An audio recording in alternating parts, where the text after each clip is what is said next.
Muhammad Sallallahu Alaihi Wasallam. Karena berkat beliau, kita dapat beranjak dari zaman jahiliyah menjadi zaman Islam ini.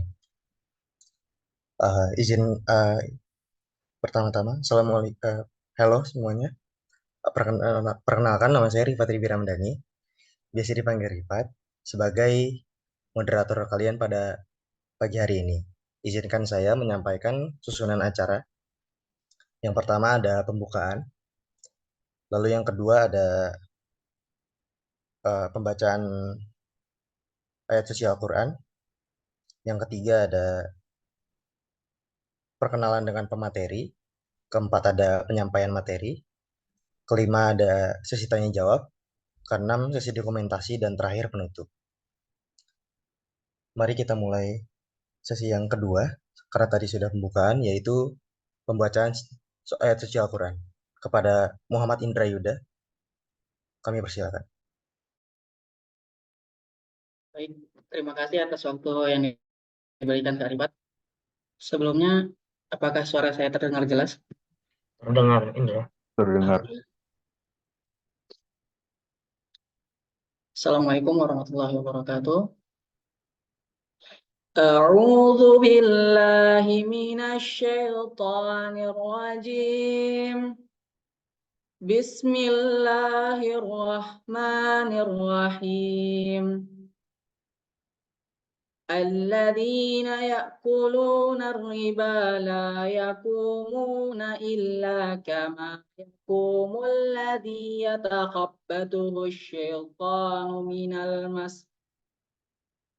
ذلك بأنهم قالوا إنما البيع مثل الربا وأحل الله البيع وحرم الربا فمن جاءه موعظة من ربه فانتهى فله ما سلف وأمره إلى الله ومن عاد فأولئك أصحاب النار هم فيها خالدون يمحق الله الربا ويربي الصدقات والله لا يحب كل كفار أثيم إن الذين آمنوا وعملوا الصالحات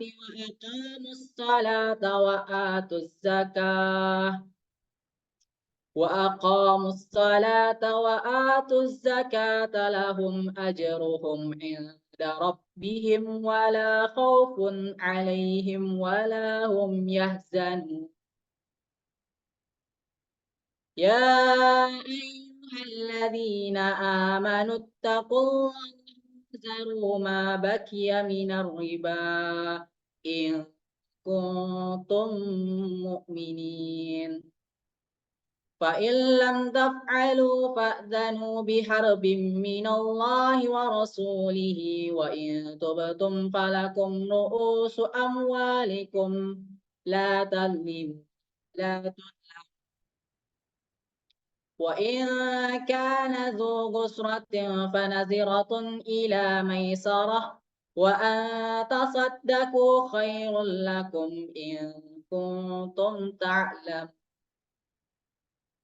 واتقوا يوما ترجعون فيه إلى الله ثم توفى كل نفس ما كسبت وهم لا يظلمون Sadaqallahul azim. Assalamualaikum warahmatullahi wabarakatuh. Waalaikumsalam warahmatullahi wabarakatuh. Waalaikumsalam. Sadaqallahul azim. Terima kasih. Semoga yang membaca dan mendengar mendapat pahala di sisi Tuhan. Oke, acara selanjutnya yaitu pengenalan bersama pemateri. Pemateri kita pada hari ini, beliau bernama Ibu Saniatun Nur Hasanah, SEI, MSI, AWP. Beliau pernah belajar di IPB, lulusan Magister Ilmu Manajemen, dan sekarang mengajar di Institut Tazkiyah sebagai dosen manajemen bisnis. Beliau juga sekarang tergabung di mengajar pengantar bisnis manajemen, perilaku organisasi, laboratorium mini bank, kewirausahaan, seminar pemasaran kewirausahaan, statistika, etika bisnis dan etika tazkiyah value. Dan juga beliau pemateri kita pada hari ini juga banyak ada mempublish berbagai macam jurnal. Dan Assalamualaikum Ibu Sani, apa kabarnya? Waalaikumsalam. Suara saya jelas ya? Jelas Ibu, Alhamdulillah. Jelas, Bu. Oke, apakah sehat Ibu? Sehat, Alhamdulillah. Alhamdulillah sehat Ibu ya. Oke, apakah sudah bersedia atau siap menyampaikan materi Ibu? Siap, ayo. Oke, Alhamdulillah. Baik, masuk ke acara inti, yaitu acara penyampaian materi bersama Ibu Saniatun Nurhasana. Kepada beliau, dipersilakan. Baik. Bentar, saya siapkan ini dulu.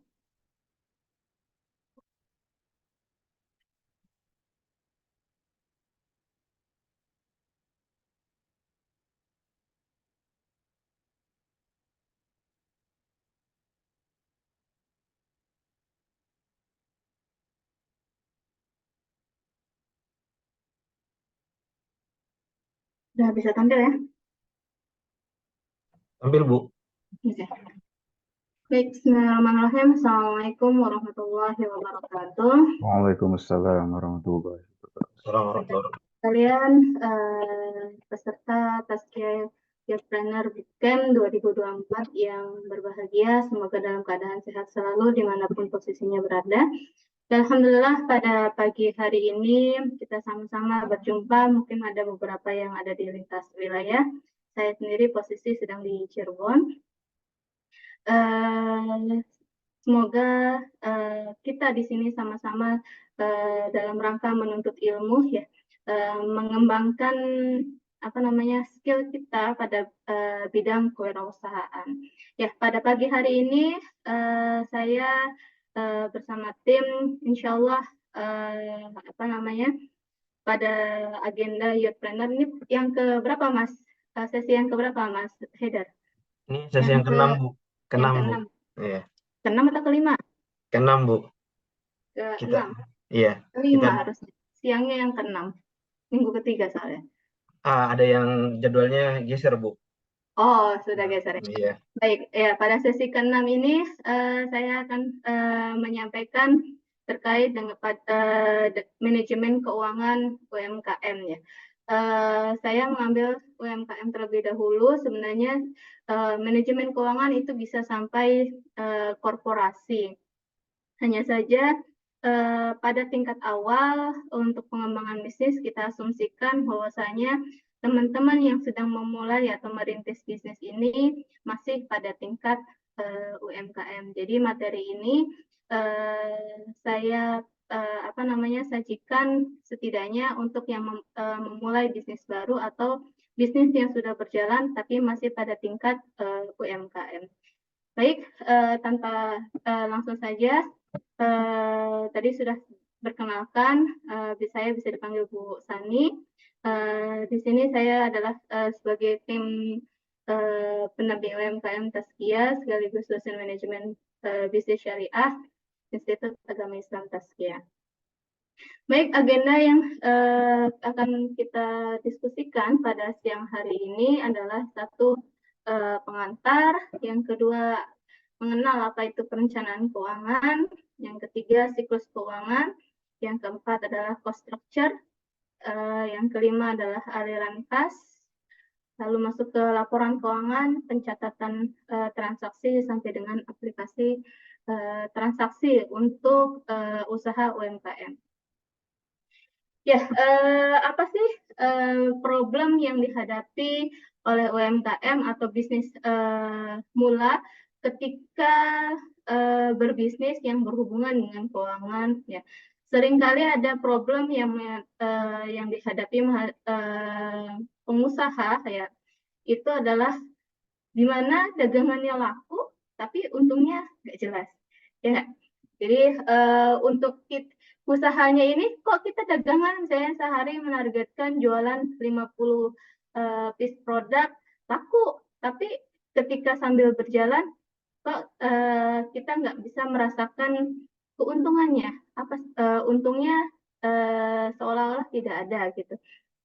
Yang kedua, bisnis sudah untung, tapi uangnya entah kemana. Secara hitung-hitungan mungkin kelihatan, oh iya satu produk untungnya misalnya Rp2.000 per hari, per produk. Kalau jualan 50 produk sehari, berarti harusnya ada profit itu sekitar Rp100.000. Tapi setelah 3 bulan, setelah 30 hari jualan kan berarti keuntungan kurang lebih ada 3 juta, tapi uangnya tidak ada, seperti itu. Nah, yang berikutnya masalah lagi yang sering dihadapi adalah bisnis makin maju, hutang makin banyak. Ya, pengelolaan hutang itu juga bagian dari manajemen keuangan di sini. Ya. Nah, lalu kenapa sebenarnya kok bisa dagang laku tapi uang entah kemana? Ya, itu bisa jadi laku tapi sebenarnya nggak untung. Ya, jadi bisnisnya terjual, barang dagangan atau produk yang dibuat itu terjual. Tapi bisa jadi karena adanya kesalahan dalam perhitungan costing atau salah penentuan margin dan lain sebagainya, terutama banyak biaya-biaya yang tidak tidak terhitung dalam costing, sehingga meskipun produknya laku, tapi sebenarnya ketika mendapat produk terjual itu statusnya belum untung, ya. Jadi produknya laku tapi tidak untung. Yang berikutnya adalah banyak yang mungkin terutama yang di daerah-daerah yang sering diutangin, ya. Bu, saya mau beli tapi uangnya nggak ada, saya utang dulu ya, gitu. Warung-warung UMKM di kampung-kampung atau bahkan sampai pada tingkat kota sekalipun banyak yang memang sering ngutangin dulu gitu. Nah, ketika ngutangin piutang, apakah piutangnya itu tercatat atau tidak, terus tertagih atau tidak. Nah, itu yang menyebabkan bisnis laku tapi uang entah kemana. Yang berikutnya ketika sudah untung di awal-awal, seringkali langsung ngembangin inventory, stoknya diperbanyak sehingga ternyata ketika ngembangin stok saya jualannya gamis. Oh ya, ketika dikembangin inventorinya malah banyak sekali, sehingga yang harus siklus bisnisnya terganggu karena terburu-buru menaikkan jumlah penjualan, sehingga pada periode berikutnya inventorinya numpuk sehingga uangnya yang harusnya bisa diputar menjadi nyangkut di inventory. Nah, yang keempat penyebab lainnya adalah dagangan laku tapi uang entah kemana, biasanya karena diinvestasikannya langsung ke aset tetap. Jadi ketika misalnya jualan donat, misalnya semula dengan menggunakan satu mixer atau satu oven itu cukup, tapi keuntungan yang sudah didapat langsung dibelikan aset tetap yang lain, apakah itu untuk peralatan, kendaraan, atau langsung ya udah kita beli bangunan gitu kan, sehingga labanya menjadi tidak terlihat atau karena langsung dikonversi ke dalam bentuk aset tetap. Yang terakhir, yang paling lumrah di antara UMKM adalah digerogoti pengeluaran pribadi. Ya, digerogoti pengeluaran pribadi ini artinya misalnya nih jualan, habis jualan di pasar atau misalnya pedagang keliling jualan atau habis membuka toko, besoknya anak butuh bayaran SPP, terus atau butuh jajan atau butuh yang lain, langsung ambil dari uang dagangan. Nah, itu yang menyebabkan dan ditambah seringkali tidak dicatat berapa banyak penarikan atau pengambilan uang bisnis untuk pengeluaran pribadi. Itu diantara paling banyak penyebab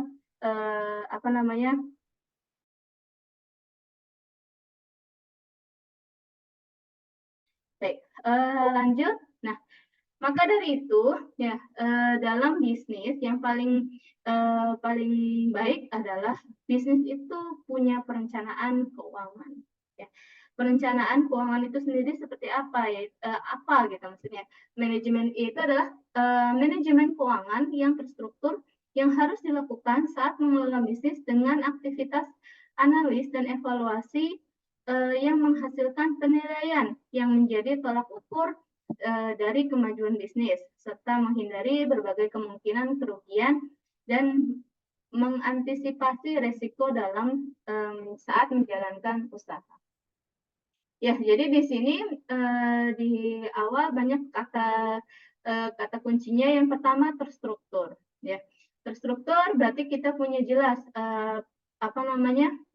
tahu bagaimana sih yang namanya struktur budgeting, bagaimana sih struktur laporan keuangan. Karena kalau hanya catat-catat saja, kadang-kadang ini larinya kemana, itu jadi menjadi tidak jelas. Yang berikutnya adalah analisa aktivitas dan evaluasi. Setelah mencatatnya itu, tapi kita tidak ada aktivitas analisa. Oh ya, ini tuh untung. Oh ya, berarti budgeting saya itu paling banyak habis di sini. Berarti bisa kan nih bagian sini saya efisienkan atau bagian sini saya efektifkan.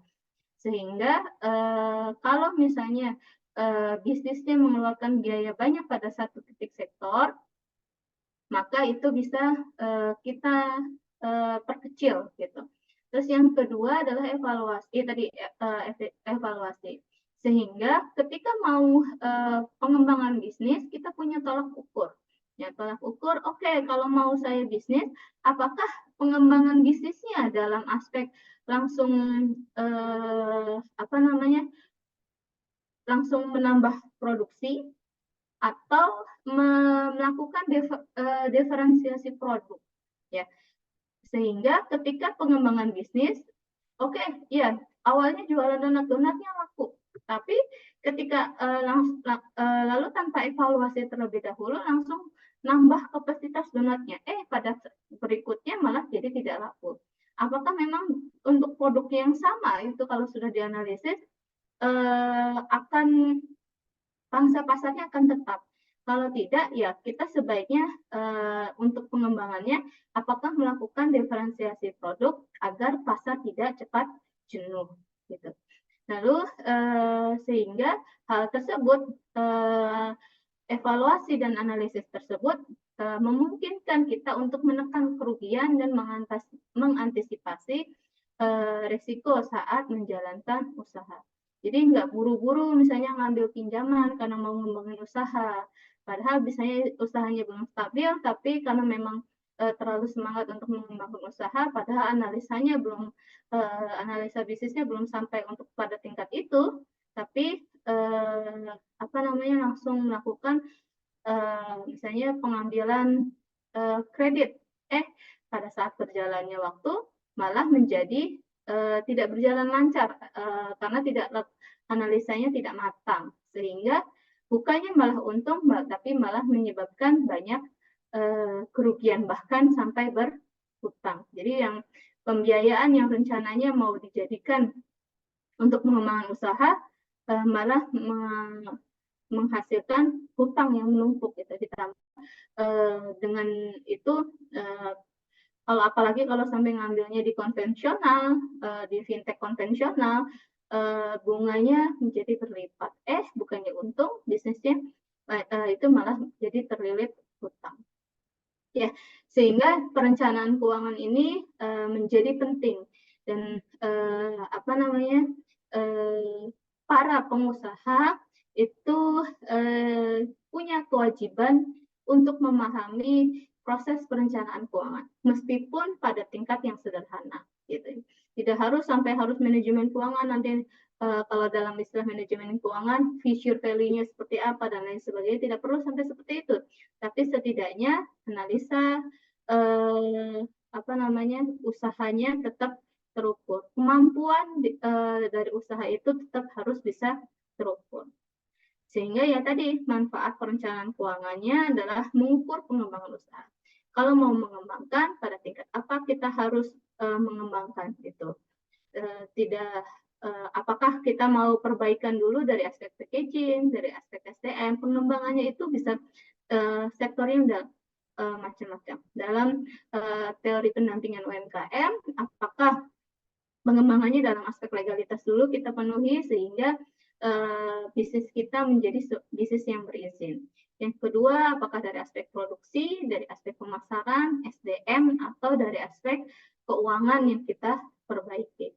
Dari 5 aspek ini kita bisa mengukur gitu. Dari perencanaan keuangan tersebut bisa mengukur kemampuan dan akan pengembangannya akan seperti apa. Yang kedua, adanya manajemen kas dan anggaran. Sehingga kalau ada manajemen kas, uang keluar berapa, produksi berapa, itu terukur. Anggaran untuk karyawan berapa, produksi berapa, itu akan terukur. Sehingga kalau sudah anggarannya terukur, maka bisa memilih prioritas pengeluaran. Pengeluaran paling laku untuk produk ini. Misalnya kalau kalian memiliki lebih dari satu produk, maka bisa prioritaskan apakah mau pengeluarannya untuk pembelian aset atau untuk peralatan atau memang untuk menambah variabel jumlah produksinya. Baik, selanjutnya langkah-langkah dalam perencanaan usaha itu sendiri itu adalah yang pertama adalah kita harus bisa menghitung biaya setup cost ya. Setup cost ini ketika membuat bisnis kita harus tahu dari 3 biaya yang utama yaitu ada investment cost, fixed cost, variable cost sehingga setup bisnisnya itu baik gitu ketika memulai. Yang kedua, membuat proyeksi penjualan. Yang ketiga adalah analisa titik impas atau break even point. Yang keempat, itu adalah proyeksi laba rugi bisnis. Yang kelima adalah laporan saldo masuk. Yang keenam, perencanaan arus kas atau cash flow. Yang ketujuh adalah neraca keuangan. Kalau teman-teman yang mungkin di sini sebagian adalah mahasiswa dari Prodi MBS, itu dari poin 1 sampai dengan poin 7 insya Allah itu diajarkan di materi kuliah secara spesifik ya. Nah, sementara kalau misalnya untuk pengajuan proposal bisnis ya, proposal bisnis biasanya sampai pada titik 3 atau maksimal pada titik 4. Jadi teman-teman nih mungkin Mas Haidar yang paling sering ini adalah ketika berencana melakukan ikut dalam partisipasi bisnis, lomba bisnis plan atau pendaftaran bantuan modal, setidaknya teman-teman harus bisa menguasai poin 1 sampai dengan poin 4. Sementara poin 5 sampai dengan poin 7 itu untuk titik pengembangan bisnis. Gitu. Nah, kita masuk berikutnya adalah siklus keuangan dalam bisnis. Dalam siklus keuangan, poinnya ini kebalik ya, Mas Haidar kemarin ini ngasih nomornya. Nomor 1 tuh bukan piutang, tapi cash dari atas ya harusnya mulai. Ini nomornya, maaf ada kesalahan penomoran. Nomor 1-nya adalah cash. Jadi ketika mulai usaha, pasti setidaknya kita memiliki modal ya kan. Modalnya biasanya dalam bentuk cash. Saya punya modal misalnya 1 juta untuk memulai bisnis apa gitu, apakah bikin donat atau bikin minuman. Dari cash kita belikan bahan baku. Kita merubah cash kita menjadi bahan baku. Lalu dari bahan baku masuk ke ranah produksi, tingkat produksi. Dari produksi misalnya lalu berubah menjadi yang namanya barang jadi atau kita sebut juga dalam istilah akuntansi itu menjadi barang jadi tersebut menjadi sebuah persediaan. Nah, persediaan lalu kita jual, maka dapat penjualan atau ketika pembayarannya dalam bentuk piutang, itu menjadi penjualan atau piutang. Hasil penjualan ini berubah lagi nanti menjadi cash, cash berubah lagi menjadi bahan baku, dan seterusnya siklus ini menjadi terus berputar. Nah, seringkali ada beberapa masalah. Apakah mungkin yang poin 5, maaf ya ini 1, 2, 3-nya bergeser satu lingkaran ke kanan. Jadi nomor 1-nya ada di cash, nomor 5-nya ada di penjualan dan piutang. Jadi kalau banyak piutang, ya penjualannya lebih banyak dalam bentuk piutang, nomor 5-nya dalam bentuk piutang, maka perubahannya untuk menjadi cash menjadi terhambat, ya. Terhambat sehingga perputaran keduanya menjadi tidak lancar. Atau kalau misalnya terlalu banyak terlalu banyak di bahan baku, itu juga roda untuk selanjutnya menjadi terhambat. Atau misalnya kalau bahan bakunya oke, jumlahnya pas, tapi ketika proses produksi tidak ada standar produksi, tidak ada quality control di produksi, maka apa yang kita kenal dengan cacat produksi itu muncul di situ. Jadi banyak produksi yang gagal, itu menyebabkan bahan baku yang sudah dibeli pada jumlah produksi yang harusnya bahan baku yang dibeli untuk menjadi 100 produk menjadi hanya berhasil untuk membuat misalnya hanya 70 produk. So, nanti proses alur selanjutnya menjadi menghasilkan kas atau penjualan menjadi lebih sedikit. Begitu juga kalau misalnya bahan baku lancar, produksi lancar, tapi ketika proses penjualan atau barang jadinya tidak bagus, ya, apakah nanti jadi penumpukan inventory? Karena misalnya proses marketingnya tidak baik. Nah, sehingga nanti tidak sampai penjualannya sedikit atau bahkan tidak menjadi piutang pun tidak gitu. Jadi banyak numpuk di persediaan. Maka dari itu teman-teman harus bisa menganalisa kemampuan bisnisnya dalam melakukan siklus keuangan dalam bisnis ini. Sehingga siklusnya menjadi lancar, usaha dagangnya atau usaha produksinya menjadi lancar, tidak ada tersendat, baik itu di poin 1, 2, 3, atau 4 dan 5. Seperti itu. Nah, saya di sini akan menjelaskan singkat adalah mengenal yang namanya cost structure dalam usaha, ya. Jadi cost structure adalah seluruh biaya yang yang dibutuhkan dalam menjalankan bisnisnya. Jadi ada kita kenal dengan istilahnya total cost. Total cost dalam ekonomi itu rumusannya adalah fixed cost ditambah dengan variable cost. Itu. Tapi di sini ada kita kenal juga yang namanya investment cost. Nah, investment cost ini adalah biaya yang diinvestasikan di awal usaha yang sifatnya tidak habis digunakan untuk satu kali masa produksi dan disusutkan untuk periode masa guna tertentu. Ya, jadi biaya investasi ini adalah biaya pembelian aset tetap, ya. Nah, misalnya biaya pendaftaran usaha atau merek dagang. Nah, itu kan ketika mendirikan usaha, membuat NIB atau membuat PT, itu ada biaya yang dikeluarkan, ya, yang tidak melekat langsung dengan produknya, gitu, investasi. Tapi biaya ini keluarnya di awal.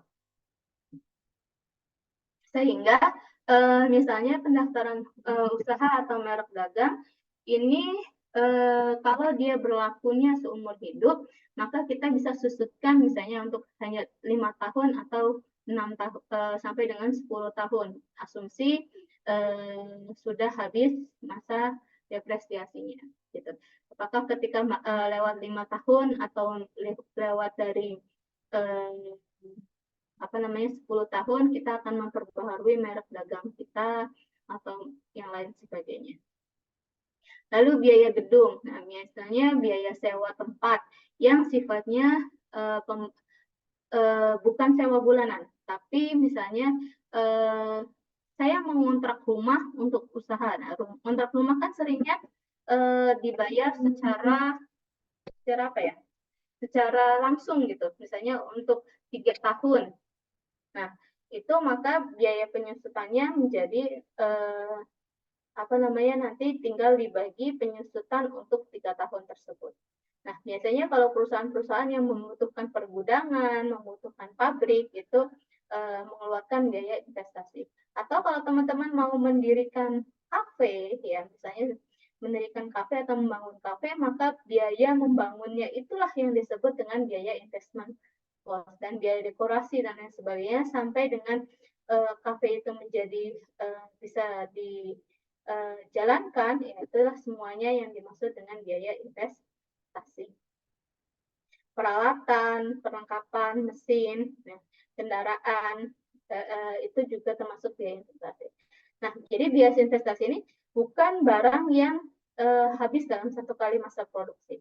Maksudnya habis dalam satu kali masa produksi kan biasanya kita kalau memproduksi untuk lebih memudahkan dalam aspek usaha itu, setidaknya kita menghitung masa produksinya itu untuk misalnya siklus 1 bulan, ya, untuk lebih mudah hitungannya bulanan. Tapi ada bisnis yang sistemnya periodik. Kalau misalnya bisnisnya kayak peternakan, perikanan, misalnya kayak bisnis ternak lele gitu. Ternak lele itu bisnisnya kita kan memang tidak panen lele setiap bulan, tapi ada periode tertentu, misalnya 3 bulan atau 4 bulan, atau misalnya kalau pertanian itu bisa sampai 6 bulan. Maka setiap kali hitungan siklus dari tanam sampai dengan panen itu 3 bulan, maka periodenya yang dimaksud adalah per 3 bulan gitu. Maka biaya-biaya yang lainnya nanti di fixed cost juga dihitung untuk periode 3 bulan. Tapi kalau bisnisnya reguler, ya biasanya kita hitung untuk periodenya adalah 1 bulan. Lalu kita kenal juga ada yang namanya fixed cost. Nah, fixed cost ini adalah biaya dengan nilai tetap yang tidak berubah walaupun terjadi peningkatan ataupun penurunan jumlah barang atau jasa yang diproduksi atau yang dijual.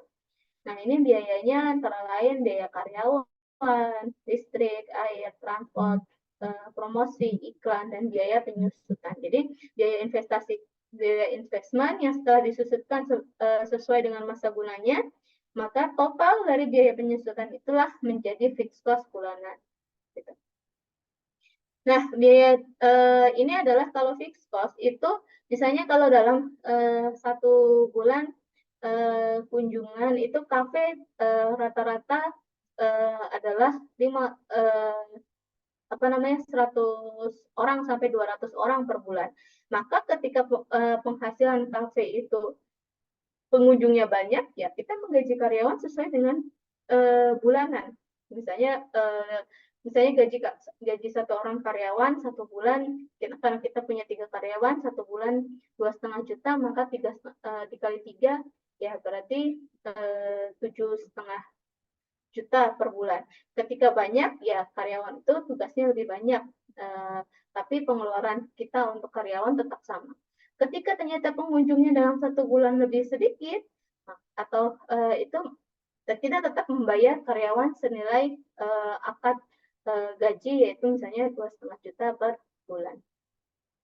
Air listrik, memang meskipun air listrik itu bisa dikatakan sedikit agak variabel, misalnya kalau produksinya banyak kita pakai listrik banyak atau sedikit, tapi karena listrik dan air ini tidak bisa kita pecah menjadi biaya variabel yang menempel pada setiap produk, maka biaya listrik air kita tetapkan sebagai biaya fixed cost. Misalnya kita belinya token, ngisi token 500.000 sebulan untuk kafe. Bahkan ketika pengunjungnya sepi, kan karena kafe tetap beroperasi, listrik dan lain sebagainya tetap nyala, ya itu menjadi biaya pengeluaran tetap. Terakhir ada yang disebut dengan variable cost. Biaya yaitu biaya yang dikeluarkan yang dengan berubah-ubah sesuai dengan perubahan hasil produksi perusahaan. Yang pasti ini adalah biaya bahan baku, biaya kemasan, dan lainnya yang mengikuti jumlah produksi atau layanan. Jadi misalnya seperti ini, kalian memproduksi donat untuk bikin 100 donat. Otomatis bahan-bahannya kayak telur, susu, tepung, dan lain-lain mengikuti jumlah untuk produksi 100 donat kan. Nah, tapi ketika jumlah produksinya itu ditingkatkan menjadi 200, maka otomatis bahan baku ini menjadi naik kebutuhannya. Jadi jumlah yang disiapkan untuk bahan bakunya menjadi lebih banyak. Kemasan juga sama. Kalau misalnya kemasannya dihitung satuan, otomatis kalau satu produksi satu piece untuk satu kemasan, maka jumlah kemasan itu juga mengikuti jumlah produksi.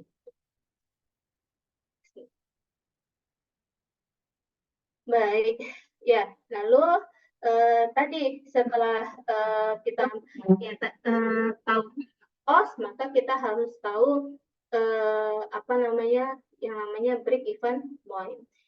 Apa sih break even point? Ada yang tahu teman-teman? Peserta, apa itu break even point? Tahu Bu, Apa? break even point adalah titik impas di mana keadaan tidak untung ataupun tidak rugi. Ya, di mana keadaan tidak untung atau tidak rugi, atau setidaknya total revenue sama dengan total cost ya, secara kalau hitungan rumusannya total revenue dengan total cost, artinya penjualan itu minimal sampai menutupi seluruh biaya total cost pada periode tersebut.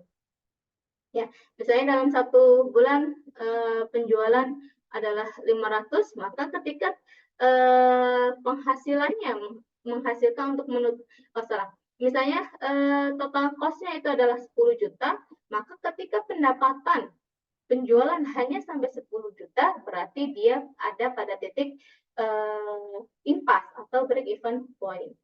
Kalau penjualannya di bawah titik total cost ya, maka berarti sebenarnya dia masih belum untung ya. Tapi kalau sudah melewati titik break even point, saat itulah baru bisnis bisa dikatakan untung. Gitu. Nah, ini rumusannya secara ekonomi. Break even point itu mungkin teman-teman yang pernah belajar pelajaran ekonomi ya di SMA, ataupun kalau udah kuliah di mata kuliah pengantar ekonomi itu pernah dapat rumusan ini. Break even point sama dengan total revenue saat total revenue sama dengan total cost. Total revenue sendiri itu adalah price dikali quantity atau harga jual dikali dengan jumlah produk yang dijual. Sementara total cost itu adalah fixed cost ditambah dengan variable cost. Ya, sehingga rumusan BEP-nya kalau kita menghitung berapa unit sih yang harus kita bayar untuk bisa break even point, yaitu adalah variable cost, total fixed cost dibagi dengan price dikurangi dengan variable cost-nya. Itulah yang baru kita bisa menghitung berapa fixed cost, berapa BEP produk yang harus kita jual. Lalu selanjutnya profit. Ya, profit sendiri itu akan mengalir ya dalam bentuk kas ya. Setelah kita baru menghitung dapat revenue. Nah, ketika kita mendapatkan untung, itu apakah kita simpan dalam bentuk keuntungan profit itu kita simpan dalam bentuk cash, atau kita keuntungannya masih dalam bentuk piutang, atau kita ubah ke dalam bentuk inventory, lalu atau kita belikan dalam bentuk aset tetap dan ada yang masuk ke dalam kantong pribadi, atau misalnya sudah kita sisihkan untuk kita ambil sebagai keuntungan pribadi. Itu pengaturan profitnya kalau kita untung. Nah, tapi ya ini dalam pengaturan profit ini harus bisa kita bagi secara proporsional kebutuhannya. Jangan sampai ketika begitu ada profit, semuanya langsung masuk ke kantong pribadi. Sehingga untuk dana cadangan usaha atau pengembangan bisnisnya menjadi tidak ada. Lalu, nah inilah aliran kas pada usaha mikro, ya, dari omset penghasilan, ya. Lalu,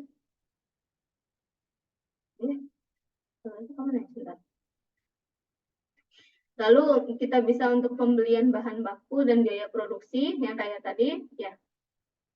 Lalu atau apa namanya, dari itu kita masuk untuk biaya operasional bulanan, atau yang keempat adalah sebagai cadangan operasional tahunan untuk biaya sewa, biaya pemeliharaan, dan terakhir untuk keuntungan pribadi.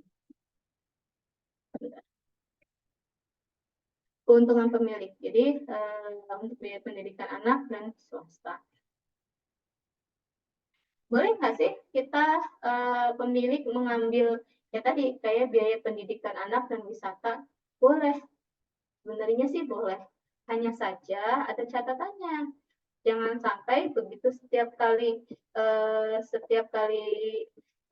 dapat keuntungan langsung diambil dananya dan tidak terukur.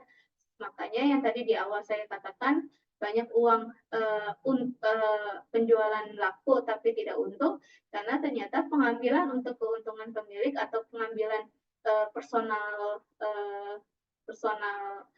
apa istilahnya ya, bukan personal loan, pengambilan personalnya lebih tinggi daripada alokasi untuk pengembangan usahanya. Nah, ini alur manajemen keuangan. Jadi yang ke sebelah kanan itu adalah uang untuk pengelolaan uang jangka pendek, ya. Modal kerja lalu uang jangka pendek itu dari piutang usaha menjadi kas, ya.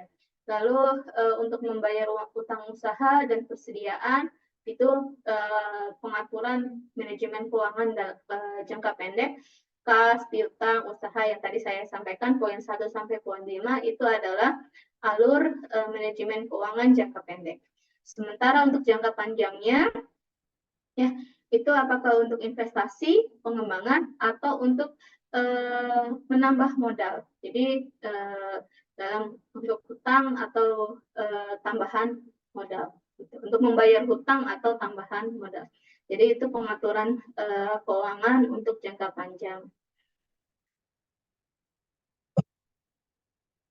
Nah, setelah kita tahu proses pengelolaan biaya yang tadi dari mulai membuat budgeting, menghitung BEP, costing dan pengelolaan sampai dengan revenue, maka kita harus bisa membuat laporan keuangan. Nah, kenapa sih harus bisa membuat laporan keuangan? Memang penting ya laporan keuangan itu. Ya, ya laporan keuangan itu penting adik-adik dan mungkin perlu kalau dalam pelatihan sertifikasi pendamping UMKM itu ada satu sesi khusus untuk pengelolaan laporan keuangan UMKM. Nah, kenapa? Karena kita tahu di sini Indonesia itu banyak sekali bisnis mikro. Tapi kenapa sih bisnis mikro ini sulit berkembang, terutama kalau dia membutuhkan pembiayaan? Ya, pemerintah beberkan alasan UMKM sulit dapat pembiayaan. Ya, ini diantaranya karena di sini statementnya adalah selain kemampuan UMKM yang masih terbatas untuk mendapatkan pembiayaan dari bank, kadang ada pula UMKM yang belum memiliki pencatatan keuangan yang baik, meskipun pemerintah sendiri yang mendorong adanya digitalisasi pencatatan keuangan usaha. Nah, untuk bisa mengajukan pembiayaan usaha, ya pada step berikutnya kalau misalnya sudah biaya sudah jalan, kita mau butuhkan tambahan kapital untuk mengembangkan, apakah itu untuk menambah jumlah produksi atau untuk menambahkan perlengkapan, ya kan butuh tuh kadang-kadang karena nggak punya uang kas sendiri, maka butuh yang namanya pembiayaan. Nah, banyak bank itu biasanya mensyaratkan sudah berapa lama bisnis ini jalan, ada nggak record atau laporan keuangan usahanya gitu. Jadi tadi laporan usahanya apakah dalam bentuk arus kas, neraca, dan laporan laba rugi. Itu 3 ini yang harus kita miliki kalau UMKM mau mengajukan pembiayaan sebagai pembiayaan modal kerja. Nah, ya ini di antara berita-beritanya semua 90% tidak tahan lama karena tidak paham akuntansi ya, tadi tidak mampu membuat pencatatan kas, piutang, hutangnya itu ya ini semua alasan kenapa UMKM sebenarnya perlu untuk membuat laporan keuangan.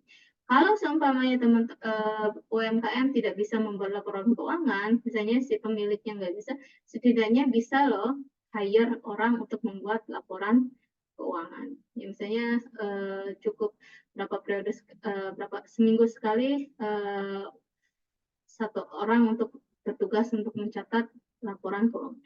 Yang lebih baik adalah memang si pemilik sendiri bisa membuat laporan keuangan karena jadinya bisa lebih detail. Gitu. Nah,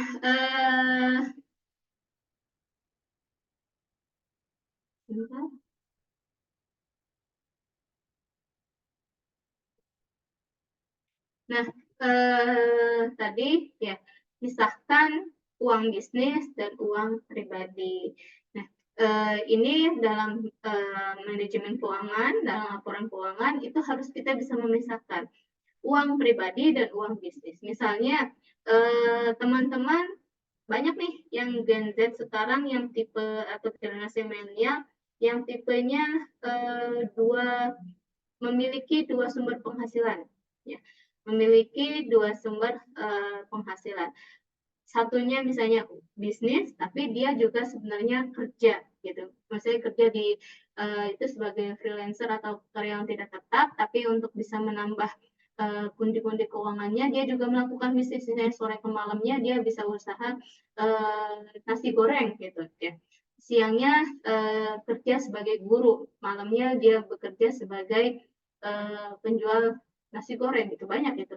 Nah, maka ketika agar bisnisnya jalan, ya, atau misalnya dia bekerja siangnya sebagai marketer di perusahaan, ya, intinya kalau punya dua sumber penghasilan, nah maka uang bisnis dan uang pribadi itu dipisahkan.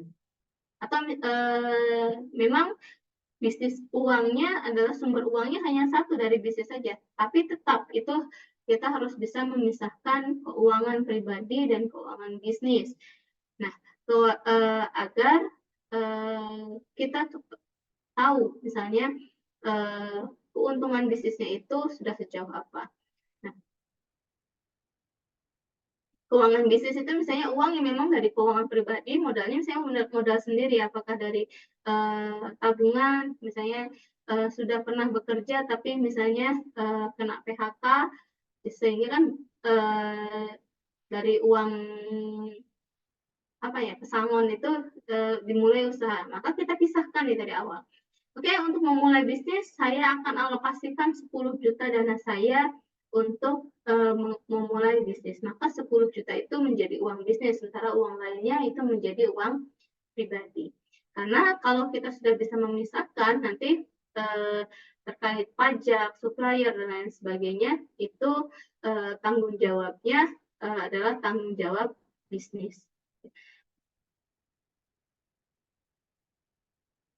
Oke, mungkin teman-teman ini ya laporan keuangan sudah tahu ya pembukuan itu apa ya. Pembukuan itu adalah suatu proses atau kegiatan pencatatan secara sistematis dan rutin terhadap transaksi-transaksi yang terjadi dalam perusahaan yang pada periode laporan disusun laporan keuangan yang disebut laporan laba rugi dan neraca. Laporan keuangan merupakan ringkasan dari suatu proses pencatatan yang merupakan ringkasan dari transaksi keuangan yang terjadi selama 1 tahun buku yang bersangkutan. Itu secara teorinya. manfaatnya adalah untuk memantau secara berkala tumbuh kembang sebuah perusahaan. Yang kedua adalah alat untuk meningkatkan laba keuangan perusahaan, menjadi salah satu syarat untuk mengajukan pinjaman ke lembaga keuangan atau untuk mendapatkan investor. Yang keempat adalah alat untuk mendeteksi jika terjadi kecurangan dalam perusahaan yang berpotensi membuat perusahaan bangkrut. Yang kelima, dapat menjadi alat ketika perusahaan ingin membayar pajak, informasi utama untuk menyusun rencana bisnis perusahaan di masa yang akan datang. Adalah pentingnya laporan keuangan. Nah, ya ini ininya sehubungan semuanya tentang terkait materi dasar akuntansi ya. Jadi dalam laporan keuangan ya tentu saja tidak jauh hubungannya dengan persamaan akuntansi. Ya, persamaan akuntansi di sini perorangan untuk perseroan sebagai unit usaha yang berdiri sendiri mempunyai kekayaan yang dapat diperoleh dari dua sumber. Sumber kekayaan berasal dari pemilik atau sumber kekayaan yang berasal dari pihak lain. Ya, ini terkait ini ya persamaan dasar akuntansinya. Ada aktiva, pasiva, istilah ini wujud kekayaan, sumber kekayaan, hutang dan modal. Jadi aset atau adalah sama dengan hutang plus modal ya. Ya, ini persamaan akuntansi.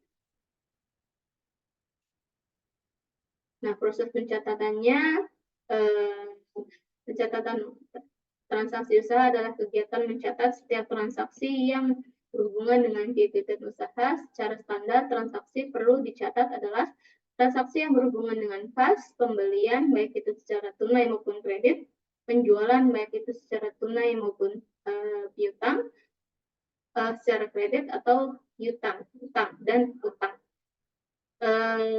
Format-formatnya ada buku kas, pembelian tunai, pembelian. Nah, ini contohnya ya buku kas, misalnya ada buku kas kalau misalnya mau membuat secara manual di pakai buku atau paling enggak sekarang paling mudah adalah pakai Excel ya. Kita mencatat tanggal, keterangannya apa, penerimaan, ini statusnya penerimaan atau pengeluaran. Lalu kita akan bisa menghitung saldo balance sheet. Penerimaan nanti dikurangi dengan pengeluaran. Gitu. Nah ini sementara ini adalah format pembelian tunai. Tanggalnya, misalnya beli nama barang atau tokonya, jumlah yang dibeli, harganya, terus jumlahnya. Nah ini format buku pembelian kredit. Pencatatan nomor faktur, nama barang, jumlah barang, harganya. Semuanya dicatat daily ya. Kalau bisa, kalau bisnisnya memang bertransaksi proses usahanya yang sifatnya harian, maka pencatatan ini harus dilakukan secara daily atau harian. Tapi kalau misalnya bisnisnya bisnis kritik, tapi proses produksinya dan belanjanya memang hanya mingguan, maka ya pencatatannya setiap kali mau beli saja, yaitu per minggu. Nah ini untuk penjualannya siapa, tanggal, nama toko atau nama pembeli, jumlah barang, harga satuan, jumlahnya. Ini format buku penjualan. Nah ini format piutang, siapa yang melakukan tanggal berapa, keterangan misalnya piutang, kalau perlu malah kalau piutang kita catat siapa yang melakukan piutang sehingga kita bisa tagih akan bisa kita tambahkan di keterangan ini, kita pecah dua, nama, tanggal janji untuk pembayaran piutangnya kita bisa catat gitu. Jadi Bu, saya beli, nanti saya bayar 3 hari lagi ya, maka kita bisa catat saya sekarang beli di tanggal 10, maka tanggal 13 kita akan bisa tagih. Kan kalau tidak hutang piutang, kalau tidak dicatat kita akan lupa gitu. Ini buku utang juga sama, Ini yang sudah dibayar, yang belum. Kalau apa namanya? Kalau kita berhutang maka masuknya kredit. Kalau kita membayar debit kredit itu kalau kita keluar ya, mengeluarkan uang. Kalau debit berarti hutangnya bertambah. Jadi kalau utang itu kalau kita nambah hutang maka masuknya ke debit. Tapi kalau kita membayar hutang masuknya ke kredit. Mungkin teman-teman yang SKI sudah belajar di mata kuliah pengantar akuntansi, baik itu pengantar akuntansi 1 maupun pengantar akuntansi 2. Yes. Atau kalau yang teman-teman yang masih SMA, terutama yang jurusan ekonomi, jurusan IPS itu sudah ada materi ini di pelajaran akuntansi. Penyusunan laporan keuangan ada 4, laporan laba rugi atau yang disebut dengan income statement, laporan perubahan modal atau statement of change equity, neraca atau balance sheet, dan terakhir laporan arus kas. Ini contohnya saja, ya mungkin akan kalau ada kesempatan yang lain mungkin kita bisa belajar secara detail proses pencatatannya gitu. Nah, contoh untuk laporannya ini adalah neraca. Kalau neraca, ya apa bedanya laba rugi dan neraca? Kalau laba rugi itu adalah laporan final untuk 1 tahun masa periode selama 1 periode tertentu. Laba rugi bisa dalam bentuk bulanan, bisa dalam bentuk tahunan. Artinya kalau laba rugi bulan Januari, ya, maka sebenarnya kita mencatat laba rugi dari 1 Januari sampai dengan 31 Januari. Tapi kalau laba rugi tahun 2023 per 31 Desember, berarti dia itu statusnya adalah laporan laba rugi dari 1 Januari 2023 sampai dengan 31 Desember 2023. Itu laporan laba rugi. Tapi kalau neraca itu adalah laporan per hari itu. Jadi misalnya nilai aset, balance sheet, laporan keuangan, posisi harta, utang, dan modal pada waktu tertentu secara seimbang. Jadi pada saat per tanggal laporan itu dibuat. Kalau di sini per 31 Desember, maka sebenarnya itu adalah nilai harta, utang, dan modal pada tanggal 31 Desember saja. Bisa jadi 1 Januarinya itu sudah nilainya sudah berubah. Nah, kalau laporan perubahan modal, ya biasanya ini membandingkan modal di awal tahun sampai dan di akhir tahun. Nah, sementara laporan arus kas itu biasanya mengikuti periode apakah dalam bentuk bulanan atau dalam bentuk tahunan. Itu misalnya periode arus kas per 31 Desember, tapi ini bentuknya laporan tahunan. Maka sebenarnya arus kas itu dari tanggal 1 Januari sampai dengan 31 Desember. Tapi kalau memang hanya laporan arus kas bulanan, maka itu berarti laporan itu kalau 31 Desember berarti hanya untuk periode 1 Desember sampai dengan 31 Desember. Nah, laporan keuangan dan rencana bisnis. Laporan keuangan adalah sumber informasi utama analisa bisnis dalam rangka menyusun rencana pengembangan bisnis. Bisa menjadi sumber kekuatan utama dalam bisnis atau sebaliknya menjadi kelemahan utama dalam bisnis. Kondisi keuangan seringkali menjadi kelemahan atau pembatas ruang gerak dalam meraih kesempatan bisnis. Sebaliknya, kondisi keuangan bisa menjadi kekuatan untuk mengatasi kendala dalam situasi bisnis yang sedang berkembang. Nah, ini apa saja yang yang dicatat pada aktivitas UMKM, ya. Ini ya ada kita bisa mengenal yang namanya analisa internal dan analisa eksternal. Internal berarti kan kita kekuatan dan kelemahan. Tapi kalau eksternal berarti kesempatan atau opportunity. Ini berarti kita menghitung SWOT-nya. Sehingga dari posisi keuangan kita bisa menganalisa ini analisa SWOT ini, lalu kita bisa membuat perencanaan bisnis plan, visi misinya, strateginya, program, kebijakan, dan desain organisasi dari SWOT atas evaluasi dari laporan keuangan tersebut. Laporan keuangan dan rencana bisnis. Semua transaksi ekonomi yang terjadi perusahaan diukur dalam satuan. Semua transaksi ekonomi yang terjadi di perusahaan diukur dalam satuan. Semua transaksi ekonomi, ya ini semua transaksi ekonomi, kenapa terulang nih? Ya.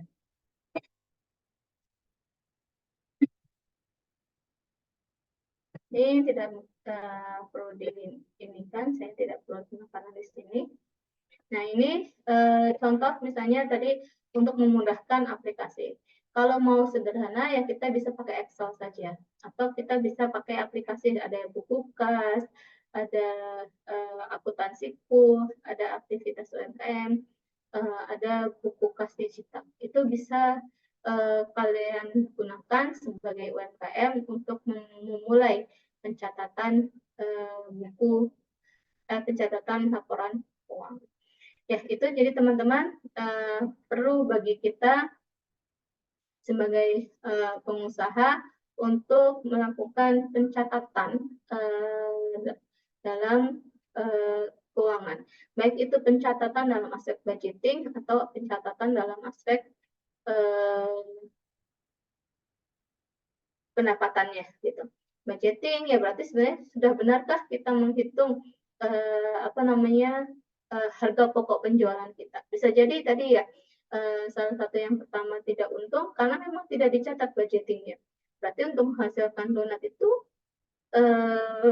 berapa usaha yang kita mengukur banyak UMKM yang hanya mengukur biaya modal itu hanya dari variable cost. Padahal ada biaya-biaya yang timbul dari fixed cost yang tidak diperhitungkan. Sehingga meskipun penjualannya banyak, yang jadi tidak untung seperti itu. Baik, itu saja saya cukupkan untuk materi pada pagi hari ini.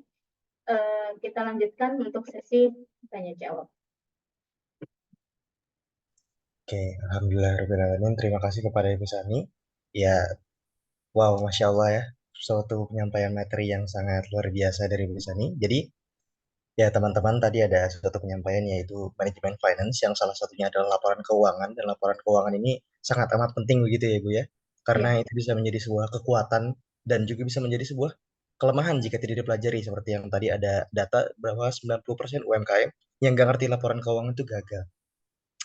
Lalu mari kita lanjut ke sesi berikutnya, itu sesi tanya jawab. Kepada teman-teman yang ingin bertanya, boleh untuk menyampaikan pertanyaannya, boleh raise hand atau juga boleh dari chat. Boleh kepada Mas Muhammad Farid bertanya. Baik, terima kasih. Bismillahirrahmanirrahim. Assalamualaikum warahmatullahi wabarakatuh. Waalaikumsalam. Selamat pagi, Bu Sani. Ya, selamat pagi. Perkenalkan, nama saya Muhammad Farid Al-Fadri, biasa dipanggil Farid. Asal saya dari Bogor.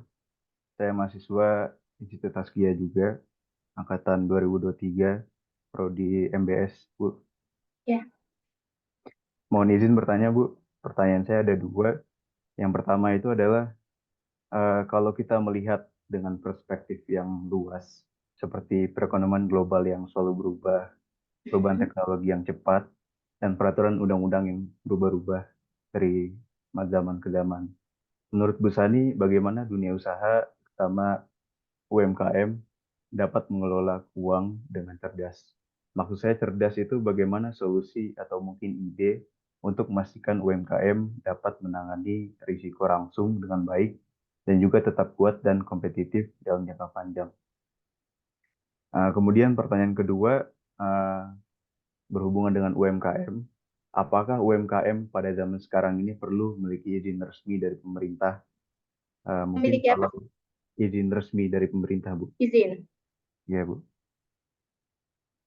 Mungkin apabila iya, apa dampak positif bagi pelaku usaha, mungkin benefit atau keuntungan yang didapatkan oleh pelaku usaha, dan mungkin dampak negatif yang berdampak pada pelaku usaha mungkin berhubung pelaku usaha ini usaha mikro ya Bu, usaha kecil, jadi profitnya itu masih kecil. Jadi kalau misalkan dipajakin itu kan mungkin bisa dianggap sebagai beban gitu. Saya kira itu saja pertanyaan dari saya. Baik. Assalamualaikum warahmatullahi wabarakatuh. Waalaikumsalam warahmatullahi wabarakatuh. Baik, ini mau langsung dijawab atau ada pertanyaan kedua, Mas Rifat? Mau Eh, langsung dulu atau gimana? itu diserahkan kepada Ibu, mungkin Ibu mau langsung jawab atau ditampung dulu. Karena baru dua ya, jadi mungkin satu lagi boleh Mas Ade ya di sini ya. Ade Cia Nika. Oke, boleh, silakan Mas Ade. Assalamualaikum warahmatullahi wabarakatuh, Bu Sani. Waalaikumsalam warahmatullahi wabarakatuh. Perkenalkan saya Ade, Bu, dari Semarang, Mm-mm. domisili. Nah, tadi dari slide-nya Ibu, saya ada pertanyaan. Yang pertama itu, tadi disebutkan mengenai penyusutan equipment ya, Bu, atau mesin Biaya atau penyusutan ya? alat. Ya, itu tuh sebenarnya em, untuk actualnya kan kita mungkin susah untuk memprediksi ya Bu ya. Tapi praktis yang Bu Sani kiranya berikan kepada UMKM itu seperti apa sih Bu? Misalkan di bengkel tuh kita ada kompresor nih misalkan. Hmm. Itu kan pasti ada biaya penyusutannya Bu. Sedangkan kalau kita mengambil perkiraan kapan ini rusak kan mungkin susah juga untuk yang barusan punya bengkel gitu. Hmm. Terus pertanyaan yang menjadi em, pertanyaan kedua itu tadi di slide-nya Bu Sani waktu perhitungan BEP itu saya ada pertanyaan kenapa tidak ada investment cost ya Bu di perhitungan itu ya? Karena kalau saya tadi nggak salah itu kan yang dihitung fixed cost dan variable cost ya Bu. Nah, Nah, saya di benak saya itu investment cost itu kan dikeluarkan di awal. Jadi kalau titik impas kenapa investment cost itu tidak dilibatkan? Begitu Bu Sani pertanyaan dari saya. Terima kasih atas kesempatannya. baik. Wassalamualaikum warahmatullahi wabarakatuh. Waalaikumsalam warahmatullahi wabarakatuh. Baik, saya cukup dua dulu ya. Nanti mungkin saya akan tambahkan setelah menjawab biar saya juga lebih mudah untuk menjawabnya. Sebentar. Baik, saya jawab pertanyaan terakhir dari Mas Ade dulu. Nggak apa-apa ya, susunannya nggak berurut ya. Oke, ya Mas Ade, di sini ya kenapa di perhitungan BEP tidak ada rumus investment cost ya? Karena biaya investment cost ini sudah kita susutkan dan masuk menjadi biaya fixed cost. Jadi yang semua ini ya biaya pendaftaran, biaya usaha itu akan kita hitung biayanya mengikuti kita mengikuti masa guna. Ini juga berhubungan dengan pertanyaan satunya Mas Ade, seperti apa sih teknik penyusutan yang yang bisa kita gunakan ya. Sebenarnya dalam akuntansi itu macam-macam biaya penyusutannya ya. Tapi yang untuk memudahkan biasanya saya ajarkan ke teman-teman itu biaya yang disebut dengan straight line ya. Jadi berapa kita mengukur berapa sih masa guna dari alat yang kita gunakan. Oke, misalnya kalau kalau kita bikin usaha di rumah ya UMKM rumahan, biasanya kan misalnya paling nggak tuh punya oven, mixer ya misalnya atau blender. Nah, kalau rumah tangga antara penggunaan rumah tangga dan penggunaan usaha otomatis untuk alat yang sama itu kita bisa mengasumsikan masa gunanya berbeda karena ada banyak peralatan yang semakin sering digunakan otomatis masa gunanya menjadi lebih pendek. Nah, kita sebagai pemilik usaha kita bisa hitung asumsi, membuat asumsi kita sendiri dan atau mengikuti lumrahnya seperti apa. Jadi misalnya Mas Ade baru mendirikan bengkel, kita mau biasanya misalnya apa namanya yang mesin untuk isi angin itu, atau misalnya dongkrak atau alat apalah misalnya itu yang untuk yang digunakan, Mas Ade bisa survei. Misalnya kan biasanya di situ ada garansi ya. Seringkali ketika membeli itu biasanya Anda kan katakan garansi. Ya. Garansi 5 tahun. Ya, sebenarnya dari perusahaan itu asumsi masa gunanya berarti sekitar 5 tahun. Asumsi masa gunanya ya. Oh, oke, Bu.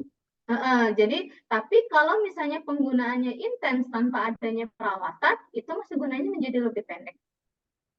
Ya, misalnya kita apa namanya penggunaannya normal, ya, penggunaan normal dengan perawatan yang baik, maka itu bisa menjadi misalnya setidaknya sesuai dengan masa garansi itu. Biasanya asumsi masa garansi 5 tahun, ya berarti 5 tahun kita depresiasikan. Depresiasi itu kan sebenarnya kalau tekniknya itu ada straight line, ada diagonal, ada yang macam-macam.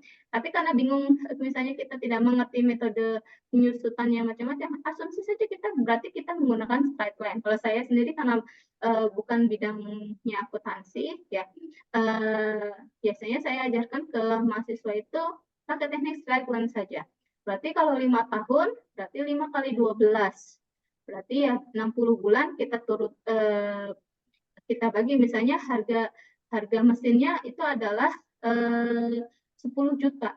Maka kita 10 juta kita bagi 60 jumlah bulannya. Maka hasil pembagian itulah menjadi biaya penyusutan bulanan dan itu masuk ke fixed cost.